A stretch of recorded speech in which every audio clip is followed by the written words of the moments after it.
il y a un comité régional de lutte vraiment contre la pandémie qui avait réfléchi sur, en tout cas, les conditions d'hébergement ou les conditions de traitement de cette personne-là. Parce qu'il y a un centre, nous avons identifié 2 centres au niveau de la région. Ça quand même, parce qu'en fait, dans une pandémie, il faut vraiment prévoir. Et donc, toutes ces prévisions. Donc, on a l'hôpital régional qui est en tout cas identifié. Il y a une place qui est identifiée pour faire servir de centre de traitement. Il y a aussi à l'hôpital de la Paix, n'est-ce pas, un second centre de traitement.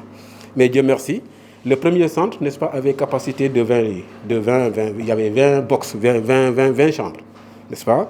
Et jusqu'à présent, nous ne sommes pas saturés. Et les dispositions vraiment, comme vous demandez, c'est des dispositions correctes.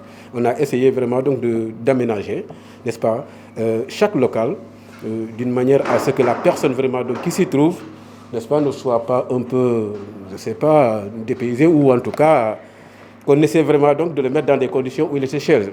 C'est vrai que c'est l'hôpital, mais on fait le maximum possible pour que l'individu se sente bien. On met une télévision, on met des tables, on met les commodités. Beaucoup de commodités vraiment qui répondent au nord.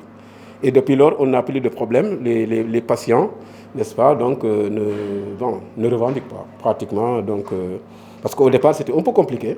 Il y avait des patients qui n'avaient pas peut-être des téléphones pour joindre les personnes, leurs parents, tout ça. On a même acheté des téléphones, on a mis à disposition de ces personnes-là qui n'ont pas de téléphone, avec qui on peut faire le WhatsApp pour voir les parents. L'autre aspect maintenant, qui me paraît fondamental, c'est, dans ce comité-là, on a un comité, n'est-ce pas, chargé de la communication, n'est-ce pas, qui travaille sur les aspects liés à la prévention. Et dans ce combat-là, chaque fois je le dis, quand un malade, une personne nous arrive au niveau de l'hôpital, pour nous, c'est un échec de la communication. Parce que nous devons tout faire pour que les gens, en tout cas, puissent observer les mesures, n'est-ce pas, de prévention, c'est-à-dire les méthodes barrières. Et aujourd'hui, on a un cas communautaire au niveau de la région, et les cas augmentent jour en jour. Quelque part, c'est bon, quelque part, c'est pas bien. C'est bon parce que tout simplement, le fait qu'on ait détruit un cas communautaire, il nous a permis de voir à peu près 8 autres personnes, n'est-ce pas, qui sont contaminées et qu'on n'avait pas. Vous voyez? Mais malheureusement, c'est des personnes qui sont atteintes par la maladie. Et donc, c'est ça qui pousse en tout cas à mon responsable de ce comité-là, vraiment de faire un appel à la population, de faire attention.